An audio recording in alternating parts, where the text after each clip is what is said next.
Hi dear students, welcome to Excel Rapid Focus series. I am your biology faculty Nipun Govind. Listen, today we are going to study the chapter Sexual Reproduction in Flowering Plants. Okay, you know that this is a chapter with most weightage for your board exam. Okay, today we will do the most repeated and most important questions from this chapter, and through that we will cover almost all areas of this chapter. So let's go to the questions.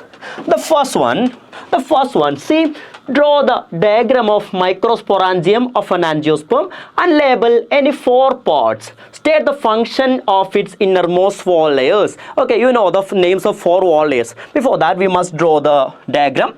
Listen.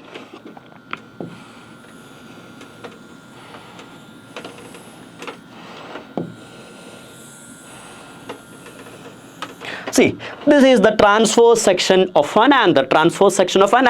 You know that an anther has two lobes. First lobe, second lobe. Two lobes are there. Okay, so we can say an anther is bilobed. And inside each lobe there are two theca. First theca, second theca. Dithecous. Each lobe is dithecous. Got it? And see this. Here there will be a microsporangium. Here the second microsporangium, another microsporangium, another microsporangium. Four microsporangia are present in an anther. Okay, listen. And each microsporangium, see, let's label this. This is microsporangium.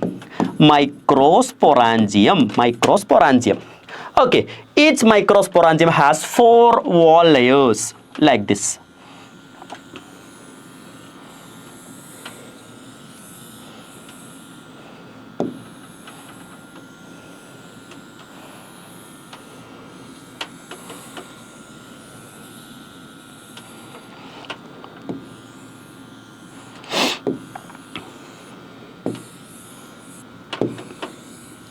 Listen to this. See, the outermost layer. What is the name of the outermost layer of an anther?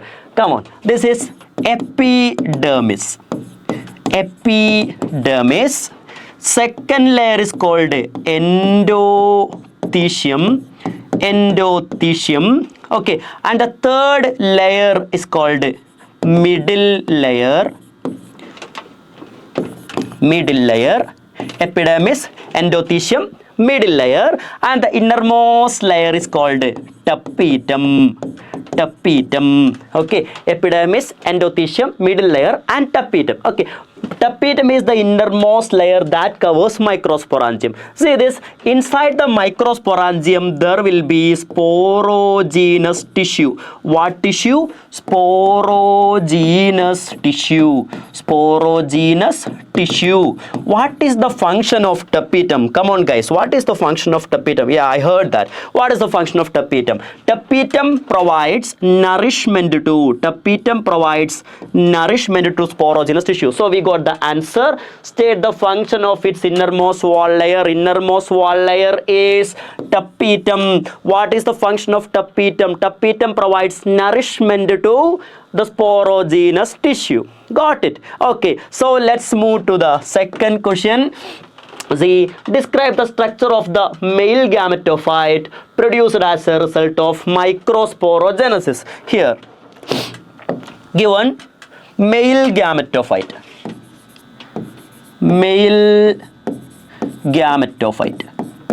What is male gametophyte? To do this question, you must know what is male gametophyte. Male gametophyte is the pollen grain. Male gametophyte is the pollen grain. Okay, in the question it is asked the structure of male gametophyte, structure of pollen grain. You know that pollen grain has two wall layers. Okay, outer layer and inner layer. Okay, the outer layer. What is the name of the outer layer? What is the name of the inner layer? Come on, the outer layer is called exine. Inner layer is called indine. Outer layer exine, inner layer indine. Listen. See, this exine is made up of sporopollenin. Okay, sporopollenin. Exine is made up of sporopollenin. This is the most resistant organic material we know. Correct? See, due to the presence of sporopollenin, the pollen grain will be remain forever in the soil. It will be fossilized. Why? Sporopollen is the one of the hard and resistant material. It is resistant to strong acid, strong alkali, and heat also. So the pollen grain will remain in the soil for decades. Okay, for centuries. It will not be degraded. Got it? Listen, next one, indine. Indine is made up of cellulose and pectin. Cellulose and pectin. Cellulose and pectin. Listen, in the exine there will be some openings. In the exine there will be some openings. Such openings are called germ pores.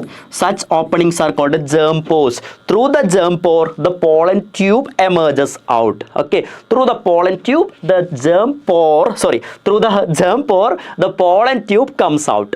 Got it? Now, listen. Inside the pollen grain, there will be two cells. Okay, a large cell and a small cell. The large cell with large irregular nuclei. The large cell with large irregular nuclei is called vegetative cell. Vegetative cell. Got it?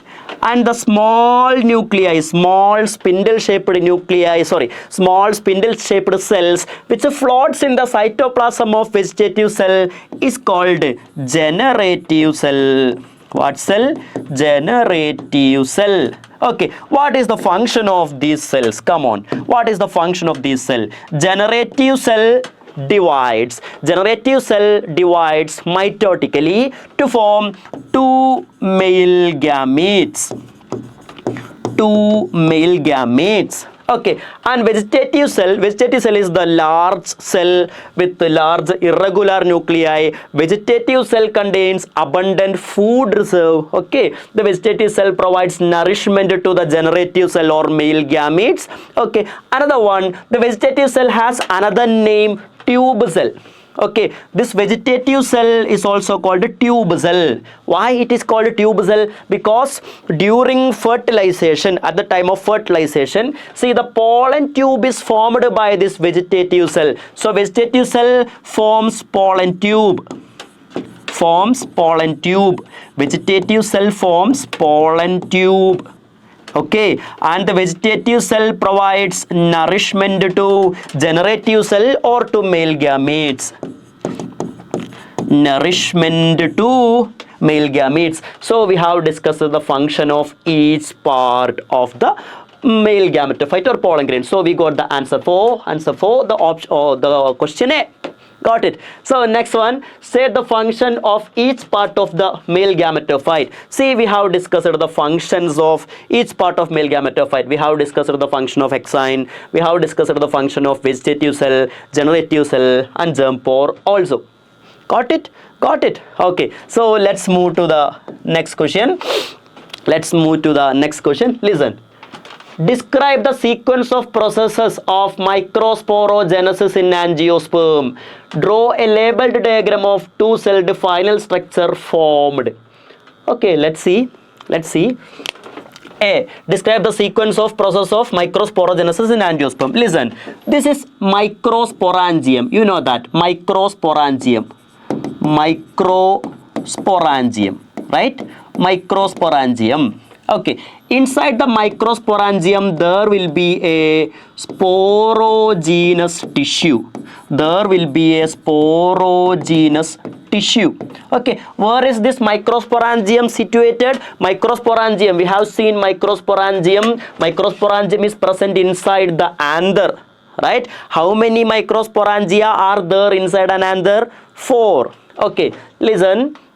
Microsporangium contains sporogenous tissue. Each cell in a sporogenous tissue, is called pollen mother cell. What is this? Pollen mother cell. Okay, otherwise we can call this microspore mother cell. Pollen mother cell or microspore mother cell. Listen, this pollen mother cell is diploid. This pollen mother cell is diploid. Got it?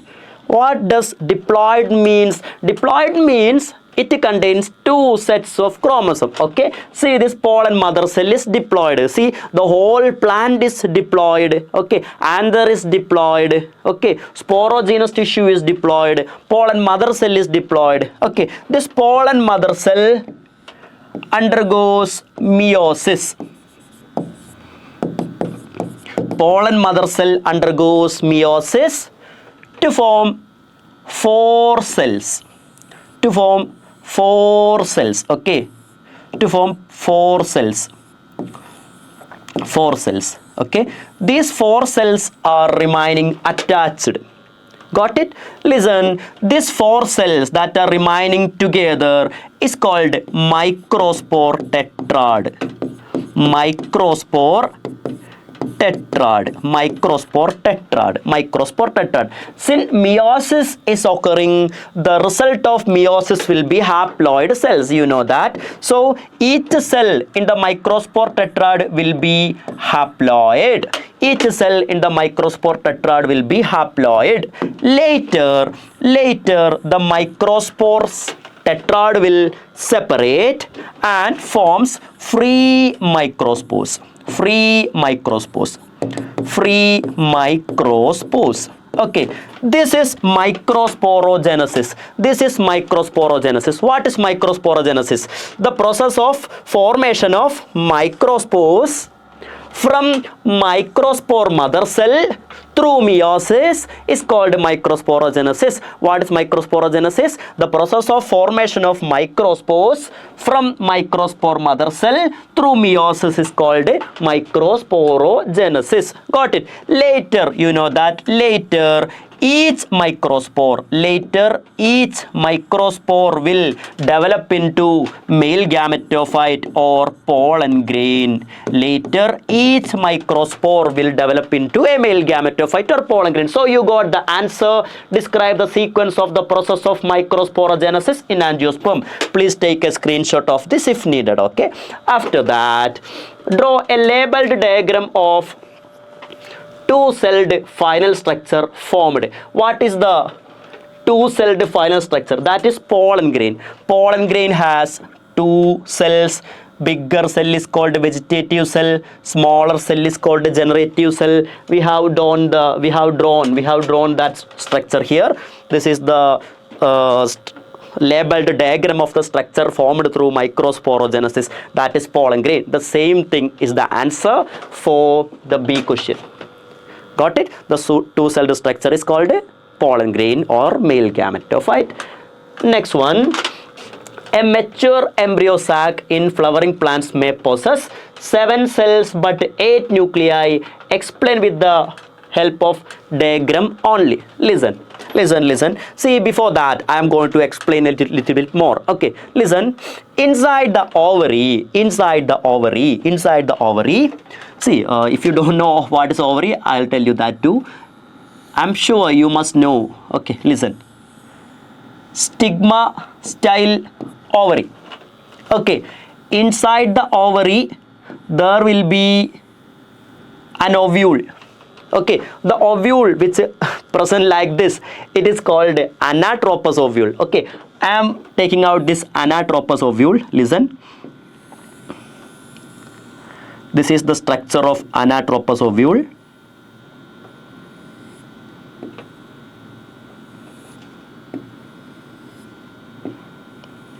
Okay.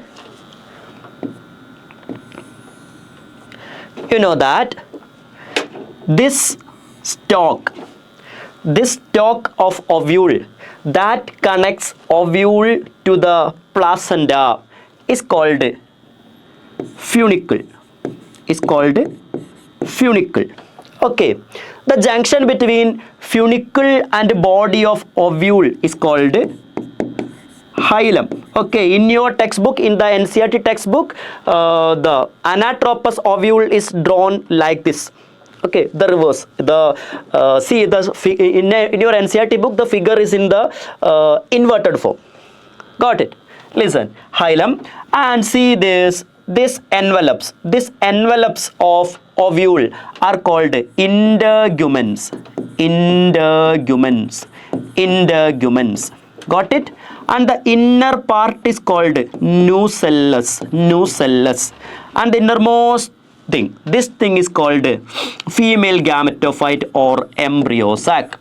Okay, female gametophyte or embryo sac. Don't forget which was the male gametophyte. Male gametophyte is pollen grain. The female gametophyte is embryo sac. Okay, let's take out this embryo sac. I'm going to draw the diagram of a matured embryo sac. Listen.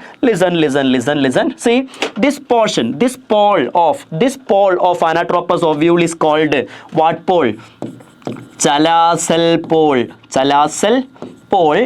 This portion, this opening is called micropyle. Listen. Okay. Listen, this is an embryo sac. In the micropylar region, there will be 3 cells present.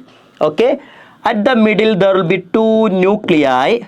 On the chalacel end there will be 3 cells. Listen here. Here there will be 3 cells present. Okay, there will be 2 nuclei at the middle.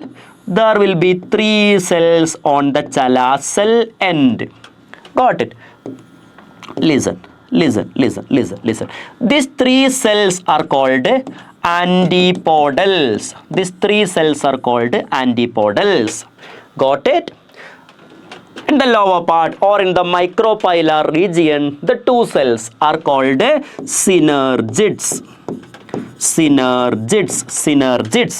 And this cell, this is the most important one, this is called egg cell. Okay, and the 2 nuclei, these are called polar nuclei or secondary nuclei.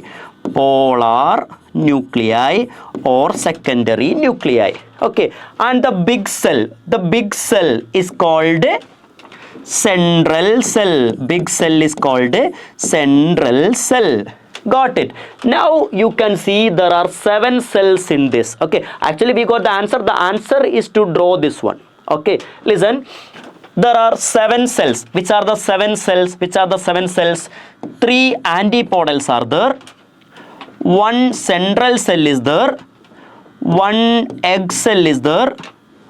2 synergid is there. 2 plus 1, 3, 4, 5, 6, 7. 7 cells. Okay, 7 celled. And which are the 8 nuclei? 3 nuclei, 2 nuclei, 3 nuclei again. 3 plus 3, 6, 7, 8. 8 nucleated. Got it? And in the actually this is enough for this question. Okay, this is enough for this question. Even though in the synergid there will be structures like this. Okay, there will be structures like this. These are cellular thickenings present in the synergids. You know what's the name of this, guys? What's the name of this? Yeah, I can hear you. Come on, what's the name of this? Yeah, the name is, you are correct, this is called filiform apparatus. Come on guys, what is the function of this filiform apparatus? Guiding the pollen tube. What is the function? Guiding the pollen tube. Okay, one more thing. The egg cell and synergids. Egg cell and 2 synergids together called egg apparatus.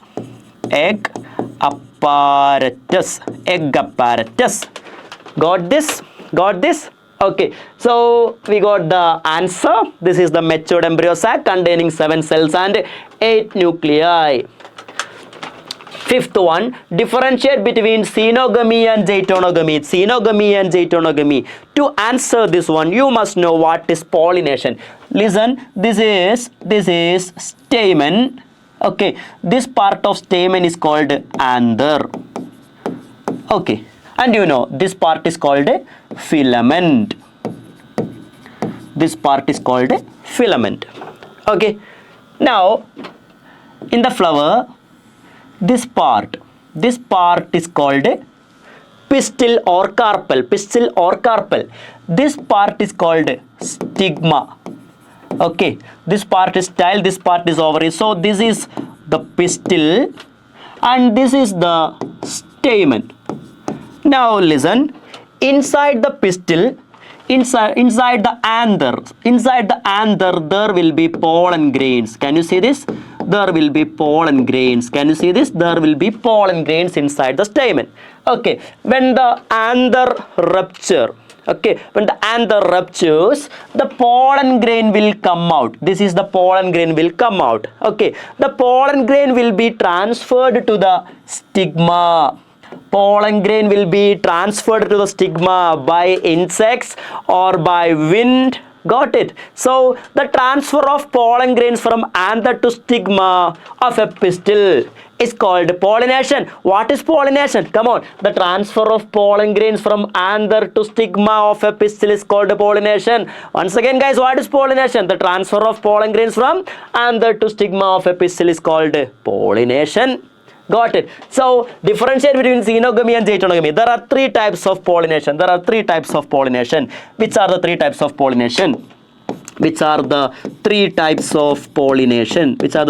of pollination? Come on. Autogamy. Okay. Second one, gaetonogamy or zatonogamy. Anything you can pronounce. Okay. Gaetonogamy. Third one is xenogamy. Okay, autogamy, gaetonogamy and xenogamy. Listen. This is a plant. In that plant here is a flower. How is my flower? Listen. In this flower there is pistil. Okay, this is anther. Got it?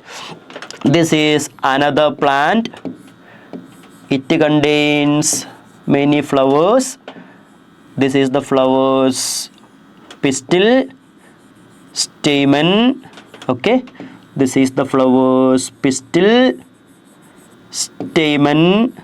Got it? Now listen closely. Okay, watch closely. Listen. The transfer of pollen grains from the anther to the stigma of the same flower is called autogamy. What is autogamy? Transfer of pollen grain from anther to stigma of the same flower is called autogamy. Okay. Now listen, transfer of pollen grain from anther to stigma of another flower of the same plant is called gaetonogamy. Anything you can pronounce. Okay. Listen, the transfer of pollen grains from anther to stigma of another flower of the same plant is called gaetonogamy. Got it? Now xenogamy. Xenogamy is the transfer of pollen grain from anther to stigma of another plant. Okay, transfer of pollen grain from anther to stigma of another plant is called xenogamy. Okay, autogamy, gaetonogamy and xenogamy. Autogamy is the transfer of pollen grain from anther to stigma of the same flower. Gaetonogamy is the transfer of pollen grain from anther to stigma of another flower of the same plant. Third one, xenogamy is the transfer of pollen grain from anther to stigma of another plant. Got it? Now you can write the difference between xenogamy and gaetonogamy. Got it? Okay. And one more difference.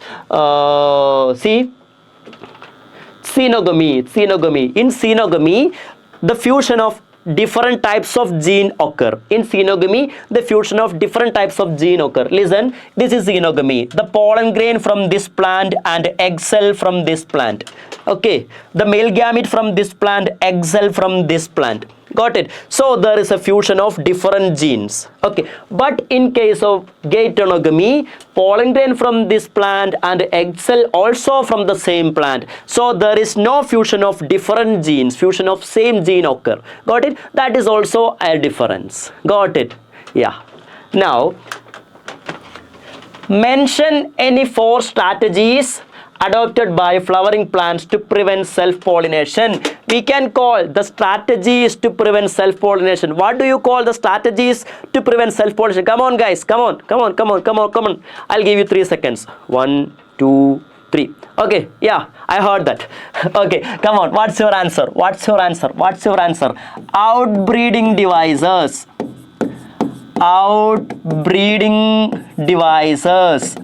Outbreeding devices. Okay, the strategies adopted by plants to prevent self-pollination. Got it? These are called outbreeding devices. Listen. In some plants, first one, let's write here. Okay. Yeah, right here. Okay. In some plants, the pollen release and stigma receptivity are not synchronous. First one, the pollen release and stigma receptivity.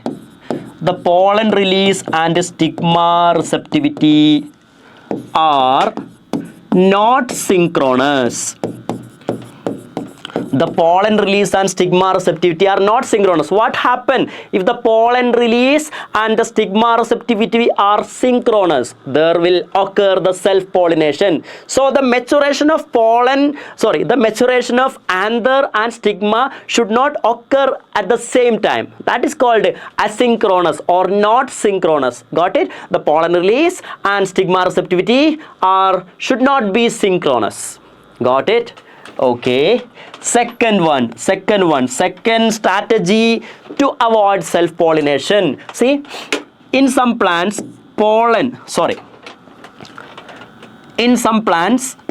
anther and stigma.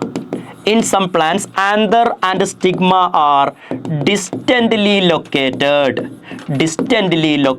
In some plants, anther and stigma are distantly located. See, if this is anther, okay, this is stigma. If anther and stigma are closely located, there is a high chance for self-pollination. But if those are in opposite direction or if those are in different heights, okay, there will be less chance for self-pollination. So in some plants, anther and stigma are distantly located to prevent the chance of self-pollination. Got it? Now the third strategy is called self-incompatibility.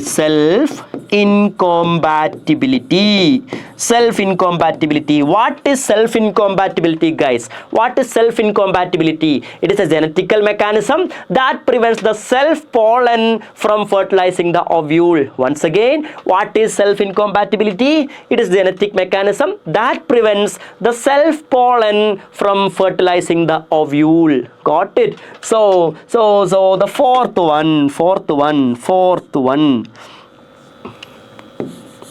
The fourth one is called production of unisexual flowers.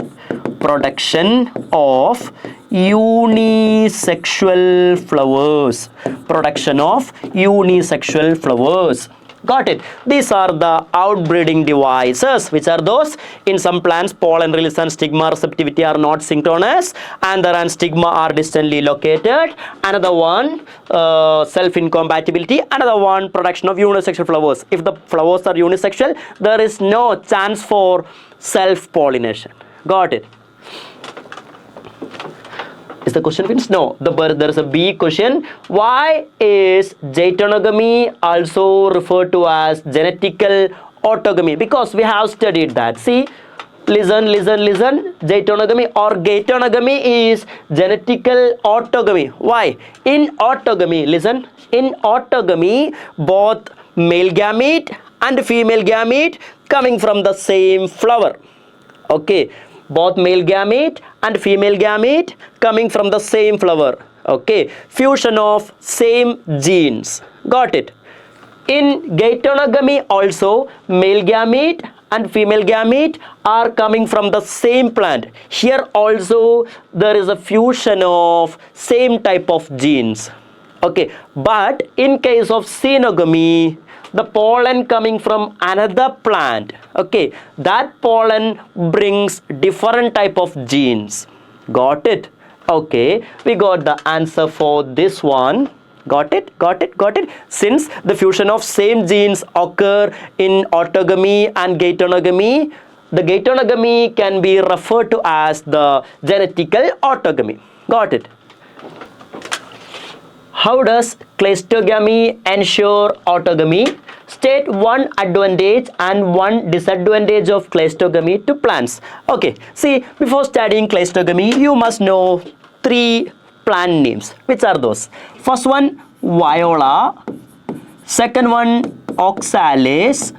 Third one, camelina. Okay, what is the specialty of these three plants? First one, see, these plants can produce two types of flowers. First kind of flower is cleistogamous or cleistogamous. Cleistogamous flowers. Second one, chasmogamous flower. Chasmogamous flower. Cleistogamous flowers and chasmogamous flowers. Listen, cleistogamous flowers are closed flowers. See, cleisto closed. Cleistogamous flowers are closed flowers and chasmogamous flowers are open flowers. Chasmogamous flowers are open flowers. See this. In cleistogamous flowers, the flower will be like this. It will not open. In chasmogamous flower, the flower is open flower with well exposed anther and stigma.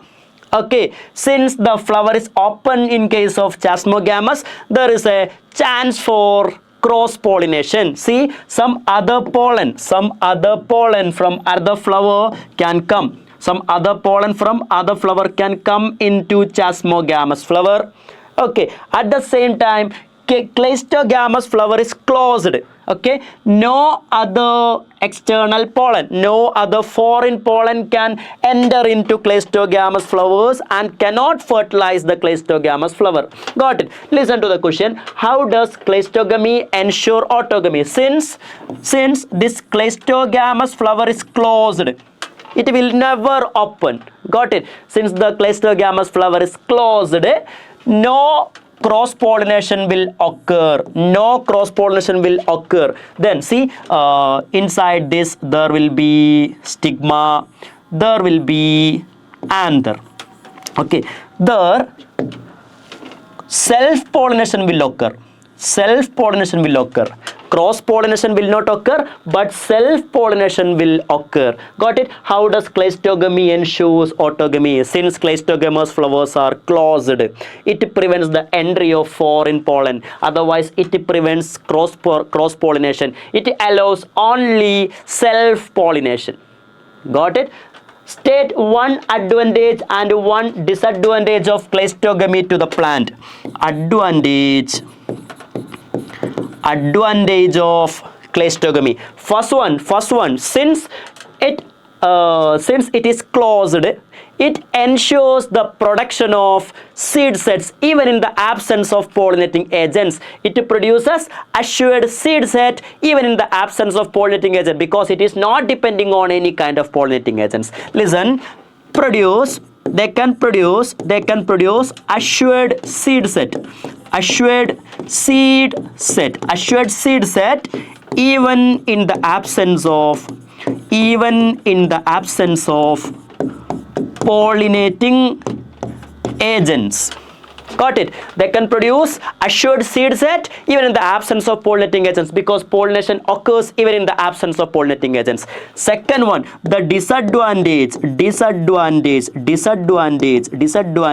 Since only self-pollination occurs. The continuous self-pollination leads to what? The continuous self-pollination will leads to inbreeding depression. Okay, causes inbreeding depression. Continuous self-pollination causes inbreeding depression. So we got the advantage of cleistogamy, we got the disadvantage of cleistogamy. Okay, next one. Write the characteristic features of anther, pollen and stigma of wind pollinated flowers. See, for wind pollinated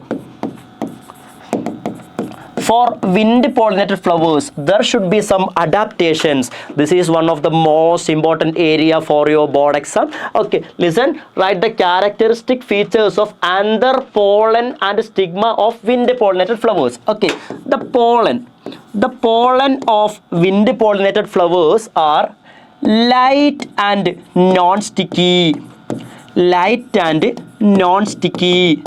Okay, light and non-sticky. If it is sticky, it will not fly with the wind. Okay, if it is sticky, that pollen grain will be sticking on the flower. It will not fly away. Got it? And it should be light. If it is heavy, it will deposit. Okay, if it is light, it can fly with the wind. Understood? Okay, the pollen should be light and non-sticky. And yeah, stigma should be feathery. Stigma to trap the airborne pollen grains. Okay, next one. The anther should be well exposed. These are the adaptations of wind pollinated flowers. Listen, pollen should be light and non-sticky, stigma should be feathery, and there should be well exposed. Got it? Next one, how do flowers reward their insect pollinators? Listen, this is a flower. Okay, anther. This is pistil. Okay, butterfly. Okay, the butterfly, why does the butterfly coming to flower?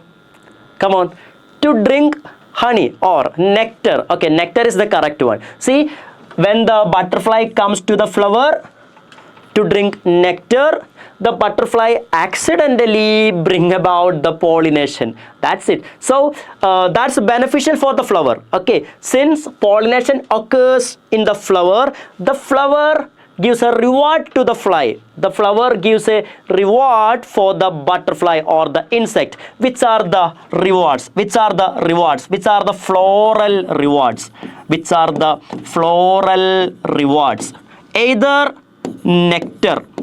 Either nectar, otherwise pollen. You know that pollen is highly nutritive. Okay, pollen is nutrient rich. Got it? So the highly nutritive pollen will be provided to the butterfly. Okay, that is beneficial to butterfly. Otherwise, safe place to lay eggs. Okay, the flower provides the safe place to lay eggs for the insects. You know that. In which flower we have studied in NCERT? In which flower? Yucca. Okay, yucca. In the yucca flower, the moth will pollinate. In return, flower provides the safe place to lay eggs for the moth. Got it? So these are the usual floral rewards: nectar, pollen, and safe place to lay eggs. Got it? Okay. Next one of the major approaches of crop improvement program is artificial hybridization. Crossing between two flowers or crossing between two plants having desirable qualities to get a genetically superior offspring. Got it? Listen, one of the major approaches of crop improvement program is artificial hybridization. Explain the steps involved in making sure that only the desired pollen grain pollinate the stigma of a bisexual flower by plant breeder. Okay, listen. First one, selection of parents. Okay, we have to select two parents. Okay, we have to select two parents. Okay, one parent flower, another parent flower in bud stage. Okay, in bud stage. Got it? Selection of parents with desirable qualities. Okay, second one, see, let's consider, see, even though these flowers are bisexual, let's consider one flower as male and the other flower as female. I am considering this bisexual flower as female, and I am considering this bisexual flower as male. Got it? Got it. Listen, in this flower bud stage, this flower contains stigma and anthers. Okay, so the next step is emasculation. Emasculation. What is emasculation? What is emasculation? Cutting off stamens. Okay, cutting off stamens from the female bisexual parent. Cutting off stamens from the female bisexual parent to avoid self-pollination. Got it? So here, listen, in this one, there will be no more stamens present. Okay, the stamens are removed. Emasculation is the removal of stamens. Got it? Now we have to bag this flower using a butter paper. Using a butter paper, we have to bag this flower. That step is called bagging. Emasculation, bagging. As the next step, we have to collect pollen. We have to collect pollen from the male plant. So collection of desired pollen. Collection of desired pollen. Okay, now the collected pollen should be transferred to the stigma of this female parent after removing the bag. Okay, so next step is dusting of pollen on stigma. Dusting of pollen on stigma. Got it? Now we have to rebag this flower for the protection of the fruit developing. Okay, listen, rebagging. So these are the steps of artificial hybridization. So please take a screenshot if needed. Okay, yeah, these are the steps: selection of parents, emasculation, bagging, collection of desired pollen, dusting of pollen on stigma, and rebagging.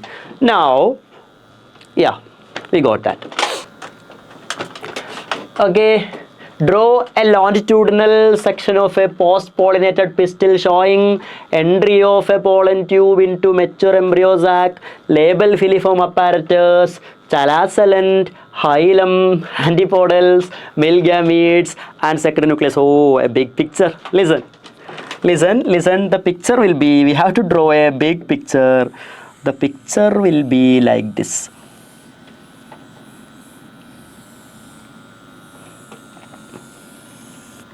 Okay, you know that this is stigma, correct? This is style. What about this? This is ovary. Okay. Now inside the ovary, this is ovarian cavity or locule. Here there will be placenta. This is placenta. This is placenta. Okay. Now this is ovule.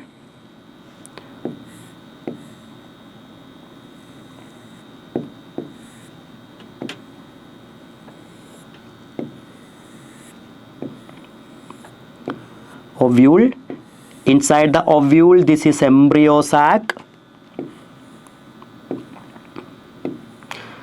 Egg apparatus. Polar nuclei. Antipodals. Okay. Draw a longitudinal section of post-pollinated pistil showing entry of pollen tube into male mature embryo sac. Entry of pollen tube. Listen. Pollen grain here. Can you see pollen grain here? Okay. This is pollen tube. Entry of pollen tube into mature embryo sac. So the pollen tube must be like this. into mature embryo sac.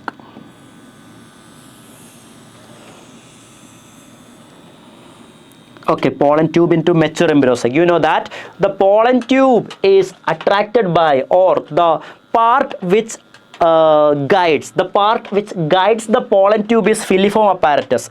So here we should draw the filiform apparatus. Listen, this is filiform apparatus, filiform apparatus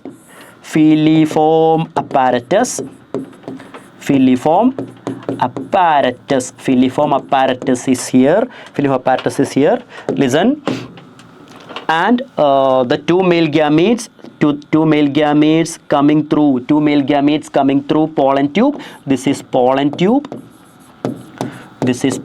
tube, okay. These are the two male gametes coming through pollen tube, got it? And the male gametes will be released into the cytoplasm of one of the synergids. Okay, so entry of pollen tube into mature embryo sac. Label filiform apparatus. We have labeled the filiform apparatus. And chalazel end. This is the chalazel end. We have drawn that already in the first or second question. Okay, chalazel end, we have labeled chalazel end. Hilum, see this part, this thing, this stalk is called funicle, and the junction between funicle and ovule, this is called hilum. There is no room for labeling there. Here, this is called hilum. Okay, and antipodals, which are the antipodals? These three cells are the antipodals. Okay, we have already labeled male gametes, and these are called polar nuclei or secondary nucleus. Now we got the big picture. Got it?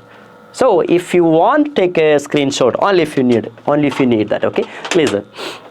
So the next question, explain the events up to fertilization that occurs in a flower after the pollen grain has landed on its compatible stigma.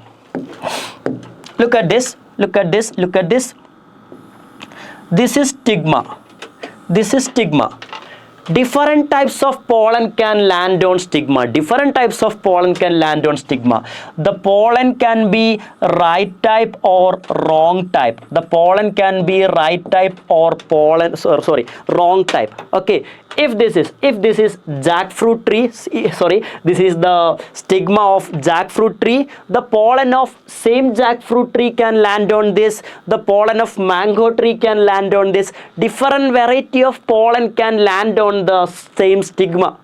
Got it? But the stigma of jackfruit tree can never accommodate or never accept the pollen of another tree or mango tree. Got it? Only the pollen of same species will be accepted by stigma. So stigma has the ability to recognize whether the incoming pollen is a right type or wrong type. The pollen of the same plant is considered as right type. The pollen from another species is considered as wrong type. Got it? So first step is pollen landing on stigma.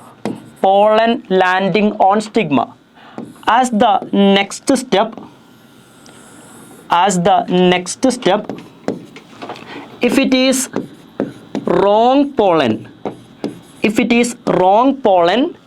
the stigma rejects the pollen.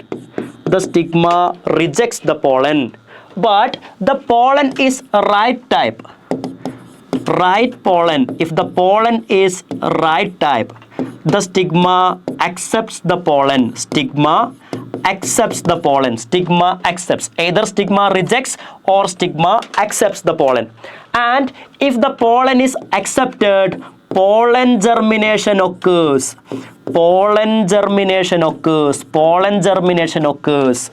And pollen tube forms. Pollen germination occurs. Pollen tube. See, pollen germinated, pollen tube formed. pollen tube formed, okay, and pollen tube reaches the ovule, pollen tube reaches the ovule, pollen tube reaches the ovule, pollen tube reaches the ovule. Got it? Okay, so these are the events after the landing of pollen on stigma till pollen tube reaches the ovule. So all these events from pollen deposition on stigma until pollen tube reaches the ovule is together called pollen pistil interaction, pollen pistil interaction, pollen pistil interaction. Now you got the answer, please if needed please take a screenshot of this, okay. These are the events. Got it, okay.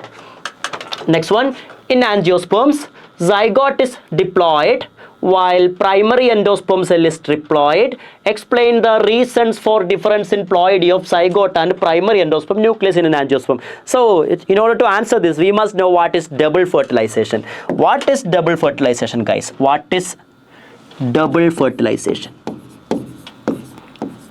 What is double fertilization? Double fertilization is a characteristic event occurs only in angiosperm. It involves two processes. First one is synchrony. Second one is triple fusion. Synchrony and triple fusion together called a double fertilization. What is synchrony? One male gamete. You know that two male gametes. See, listen. Two male gametes come through the pollen tube and reaches the embryo sac. Listen, two male gametes are there. One male gamete fused with the egg cell inside the embryo sac to form zygote. You know that pollen grain is haploid. Pollen grain contains male gamete. The male gamete is also haploid. So the male gamete is haploid, egg cell is haploid, and the zygote will be n plus n, that is 2n. Zygote is diploid. Next one, other male gamete. There are two male gametes. The second male gamete fuse with polar nuclei. Second male gamete fuse with polar nuclei. Listen, male gamete is haploid, polar nuclei. There are two haploid nuclei. So the polar nuclei will be n plus n, okay. And say this, the fusion of male gamete with the two polar nuclei leads to the formation of primary endosperm nucleus,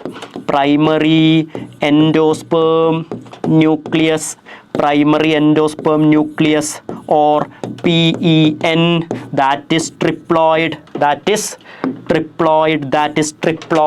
Okay, now you got the reason for the formation of diploid zygote and the reason for the formation of triploid primary endosperm nucleus. Got it? Okay, this is double fertilization. Double fertilization involves synchrony. This is called a synchrony and this is called a triple fusion. Both together called a double fertilization. The given dicot embryo, identify the parts labeled as A, B and C. Listen, this given figure is very familiar for you, right? Yeah. Listen, this is a dicot embryo. What is the function of plumule in dicot seeds? What is the function of plumule? See this. This is embryonal axis. Okay. This is one cotyledon. This is another cotyledon. If I draw a line through this level, the line passing through the level of attachment of cotyledon, there are two portions for embryonal axis. Before that, this is embryonal axis. This is embryonal axis. Okay, this is cotyledon. Okay, cotyledon. And the two cotyledons are attached on embryonal axis, and I am drawn I'm drawn a line passing through the level of attachment of cotyledon. Now you got two portions for the embryonal axis. The upper portion is called epicotyle. Upper portion is called epicotyle. Wait a minute. Yeah, upper portion is called epicotyle. The lower portion is called hypocotyle. The terminal portion of epicotyle is called plumule. The terminal portion of hypocotyle is called radicle. The terminal portion of hypocotyle is called radicle. Got it? And this one is another figure of the same thing, same dicot embryo. Listen, here it's labeled B. It's labeled B. This B are the two cotyledons. This B represents the two cotyledons, and this big thing is the embryonal axis and two cotyledons. Got it? And if I draw a line through this way, the level of attachment of cotyledon, the lower portion of the line of attachment of cotyledons is called hypocotyle, and the upper portion is called epicotyle. Okay, the terminal portion of epicotyle is called plumule. So A is plumule. Okay, C is radicle. Got it?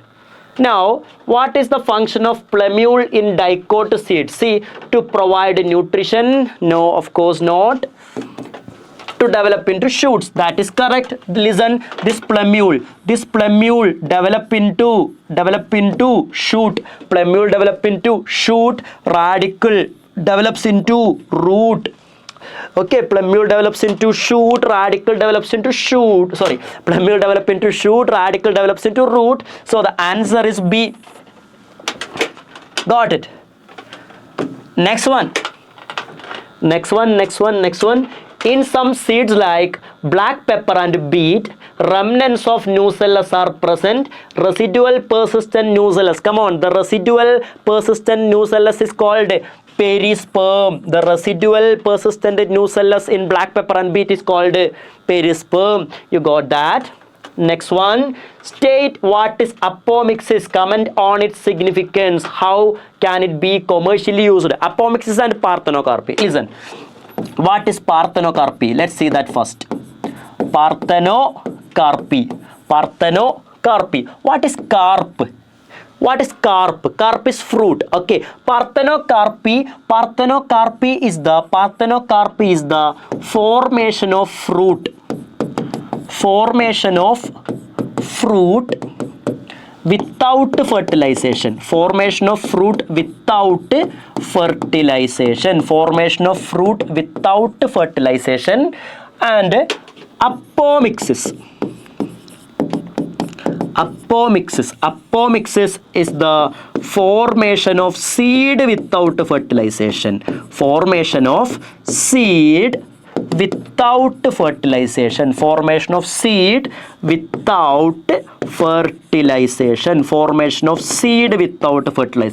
Apomixis is the formation of fruit without fertilization. Sorry.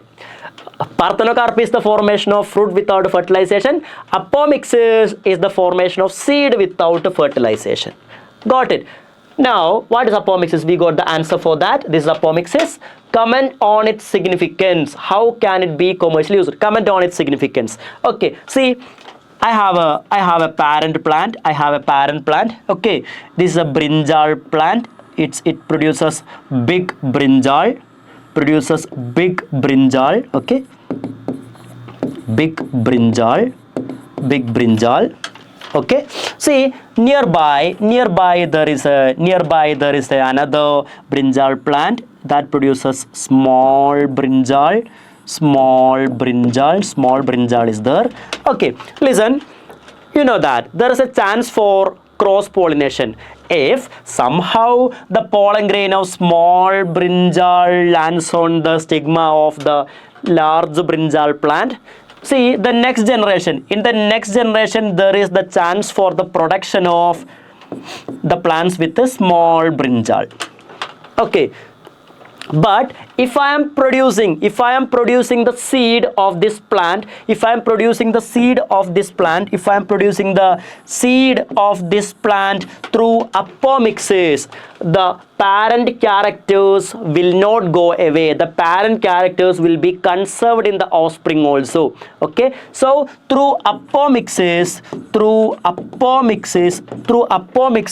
we can produce young plants. We can produce young plants that are genetically similar to parent.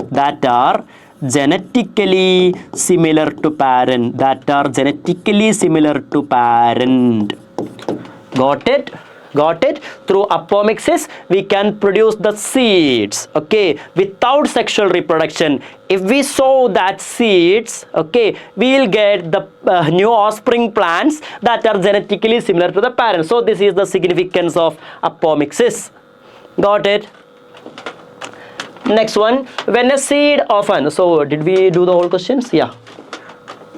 Next one, when a seed of an orange is squeezed. Yeah, what is the speciality of orange seed? What is the speciality of orange seed? Orange seed, there is polyembryony. Not only in orange seed, but also in mango seed. Orange seed and mango seed shows polyembryony. Poly means many, embryo means embryo. Okay, what is polyembryony? Presence of many embryos. In the same seed is called polyembryony. So instead of one, when a seed of an orange is squeezed, many embryos instead of one are observed. Explain how it is possible. What is polyembryony? Polyembryony means presence of many embryos in a single seed. And how is these many embryos formed in same seed? Listen. Here, this is anatropous ovule. These are integuments. This is embryo sac, okay, embryo sac, and there are cells present here also, cells present around the embryo sac also. These cells are called nucellar cells. We have studied nucellars. These are nucellar cells, okay, and these nucellar cells may protrude into the embryo sac. Nucellar cells may protrude or enter into the embryo sac. See, nucellar cells protruded into the embryo sac. The nucellar cells are already diploid, okay, and the diploid nucellar cells protrude into the embryo sac. Later, the nucellar cells inside the embryo sac develop into embryos. So, how is the polyembryony formed? Nucellar cells protrude into embryo sac. Nucellar cells protrude into embryo sac and develops into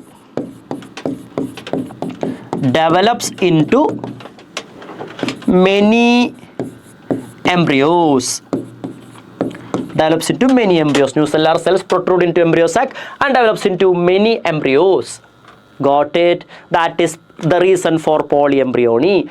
Listen, how it is possible? We have explained that also.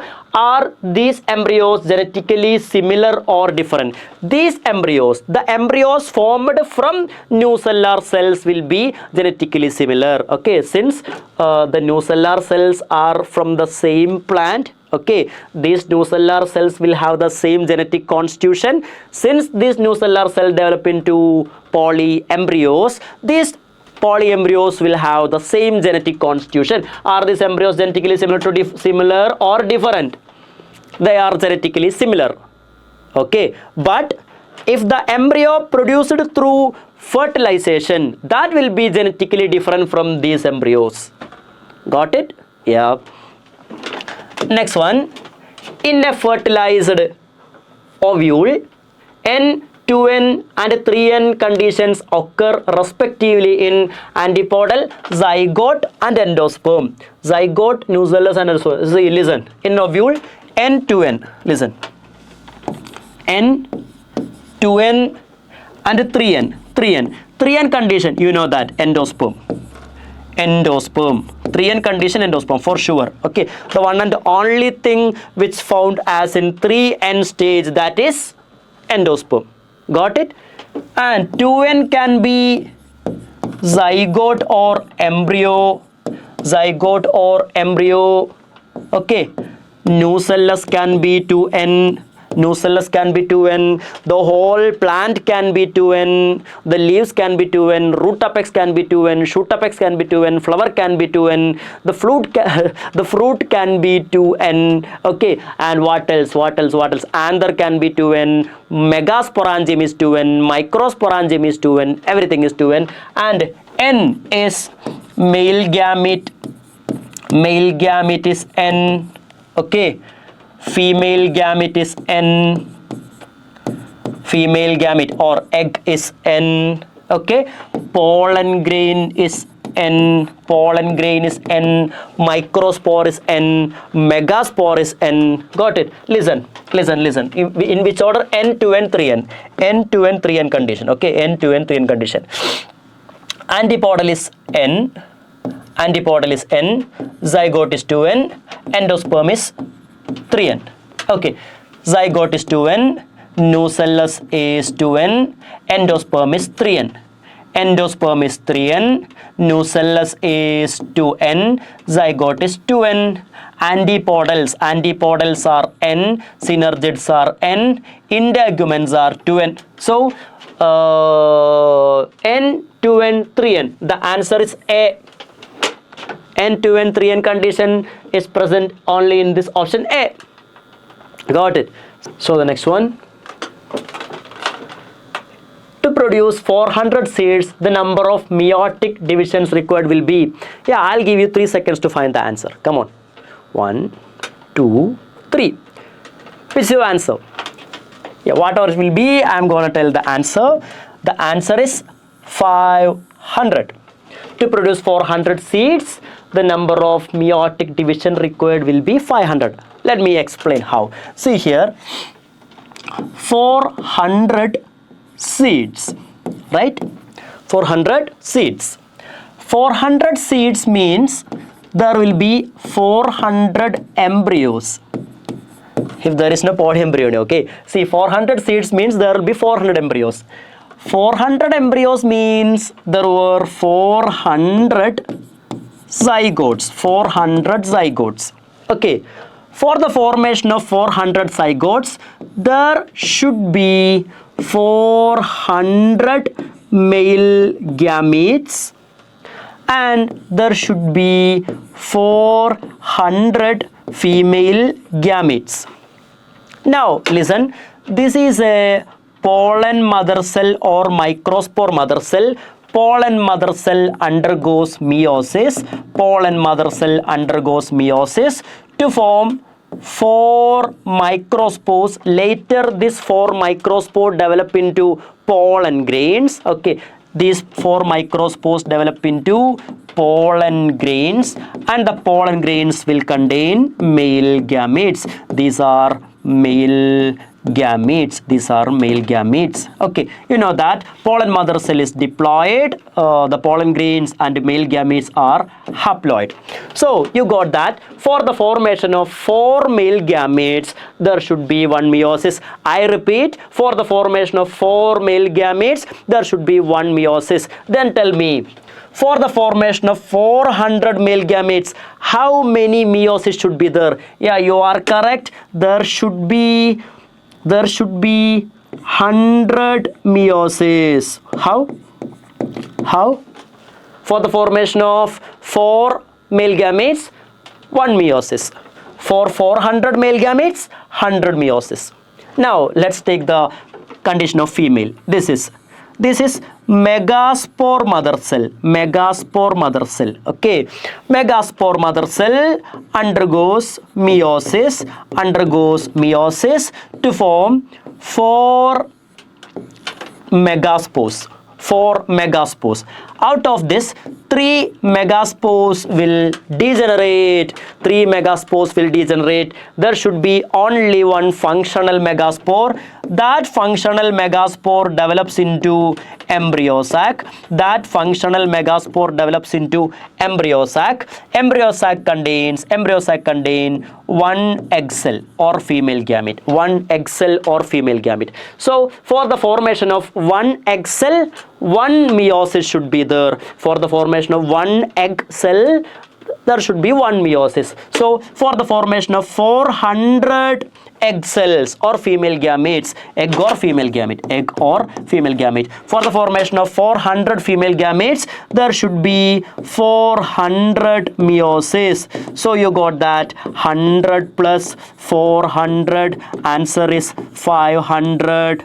Okay, that's it. So to produce 400 seeds, there should be 500 meiosis. Now we have discussed almost all topics of this chapter. The major, most repeated questions of the chapter we have discussed. Okay, let's see in another video. Bye.